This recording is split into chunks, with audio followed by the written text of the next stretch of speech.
Odamlarni birlashtirgan loyiha Boyovut tumanida tashabbusli byudjet loyihasi bo'yicha qurilish va bunyodkorlik ishlari samarali amalga oshirilmoqda. Tumanda 2025-yilning 1 va 2 mavsumi davomida 11 ta loyihaning g'olib deya e'tirof etilishi tuman ahli uchun haqiqiy tuhfa bo'ldi. Boisi g'oliblik ko'p yillik muammolarga barham berilishini anglatadi. Hududning Uchturgon mahallasida joylashgan Boyovut tuman ixtisoslashtirilgan maktabida tashabbusli byudjetning 2025-yilgi 1 mavsumida sun'iy qoplamali futbol maydoni qurib foydalanishga topshirildi. Yangi sport maskani farzandlarni toblaydigan, yangi mahorat sohiblarini kashf etadigan markazga aylandi. 20 ga 40 metr o'lchamda zamon talablari asosida bunyod etilgan mazkur sport maydonining qurilish ishlari uchun 1 milliard 300 million so'm mablag' sarf qilindi.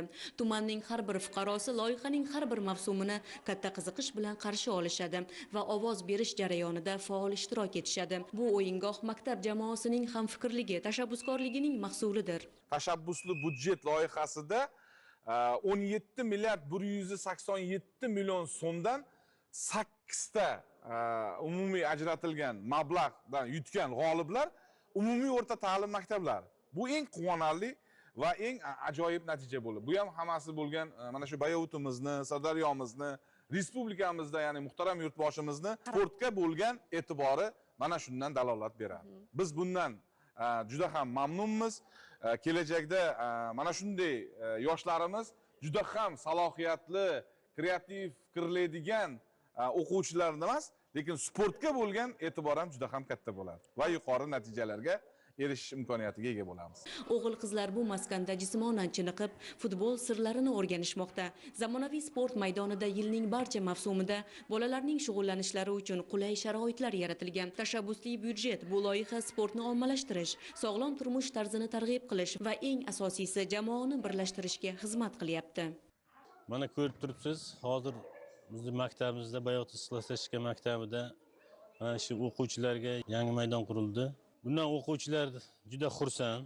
Oldin kunda issig'ida tashqarida o'ynashardi, ochiq maydonda. Mana hozir yopiq maydonimiz qurildi. Yomg'ir, qorlarda ham o'quvchilar mazza qilib o'ynashyapti. Bunga qo'shimcha mana maydonimiz orqasida turnirlarimiz, bruslarimiz qurilgan. Albatta bu zamonaviy maydonlar sog'lom turmush tarzini targ'ib qilish, bolalarni sportga jalb qilishga muhim. 29 umumiy o'rta ta'lim maktabi tashabbusli byudjet loyihasining 2025-yilgi 1 va 2 mavsumlarida 2 marta g'olib deb topilib, shu asosda maktabda zamonaviy yopiq sport maydoni qad rostladi. Barcha sharoitlarga ega o'yingohning bunyod etilishiga 1 milliard 360 million so'm mablag' yo'naltirildi. Yurakdan chiqqan g'oyalar, tashabbusli takliflar farzandlar kelajagi uchun xizmat qilyapti. Bu shunchaki maydon emas, bu maydon mahalla yoshlarining orzulari ro'yobidir. Bu maskan kelajak chempionlarini jam qilgan markazdir. Ikkinchi mavsumida Mirishkor hamda Iftixor mahallalarida ichki yo'llarni asfalt qilish to'liq tugatilgan. Shuningdek, ikkinchi mavsum davomida maktablarda usti yopiq stadionlar qurilishi, Ijodkor hamda Olmazor mahallalarida qurilish jarayonlari ketyapti. Shuningdek, yana bitta loyihamiz bu 36-umumiy o'rta ta'lim maktabini moddiy texnika bazasini mustahkamlash uchun yutilgan. Ular ham to'liq moddiy texnika bilan ta'minlab bo'lindi. Alisher Navoiy mahallamizda mahalla binosi qurish, zamonaviy tipdagi mahalla binosi qurish. Shu bilan birgalikda qolgan barcha loyihamizda umumta'lim maktablarida moddiy texnika bazasi bilan ta'minlash, mustahkamlash, ya'ni 40-maktab, ya'ni Ijodkor mahallamizda bo'sh turgan binoni buzib qayta qurish, ya'ni mehnat faniga ixtisoslashgan 10-11 sinf o'quvchilarini kasbga yo'naltirish maqsadida yana 5 xonali mehnat xonasi qurib berish uchun o'quv byudjetda ular yutishdi. Boyovut tuman 40-sonli umumiy o'rta ta'lim maktabida ham tashabbusli byudjet loyihasi bo'yicha bolalar uchun yangi sport maydonining qurilayotgani fuqarolarning ko'rsatgan tashabbusi natijasidir. Hozirgi kunda vatanimizda mana yangilanish, yangi O'zbekiston davrida hamma jamiyatimizda hamma tabaqalarda kuchli bir o'zgarishlar yuz bermoqda.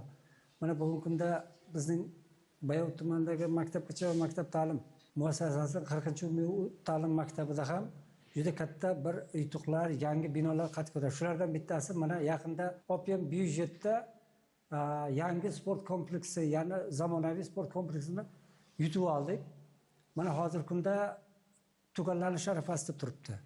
Bu men o'ylaymanki, albatta bu opyam byudjetdagi yutuqlarimiz samarasi albatta bizning o'quvchilarimiz tomonidan bo'ladi. Yangi sport chempionlari yetib chiqadigan umiddamiz. Mana bugungi kunda bizda mana shunday maktabimizga mos xos bo'lgan yangi binolar qo'shilyapti. Ochiq byudjet bu aholining birlashuvi, jipsligi va shu birlashuv asosida mahalliy muammolarga yechimdir. Fuqarolar loyiha jarayonini kuzatishadi. Munosib takliflar bir ovozdan qabul qilinib, nazorat mexanizmi esa loyihaning sifatiga xizmat qilyapti. Tumanda yangi mahalla guzari ham qad rostlamoqda. Mahalla yettiligining xizmat qilishiga mo'ljallangan ko'rkam, barcha sharoitlarga ega bo'lgan binoning qurilishi mahalla aholisi uchun haqiqiy tuhfa bo'ldi.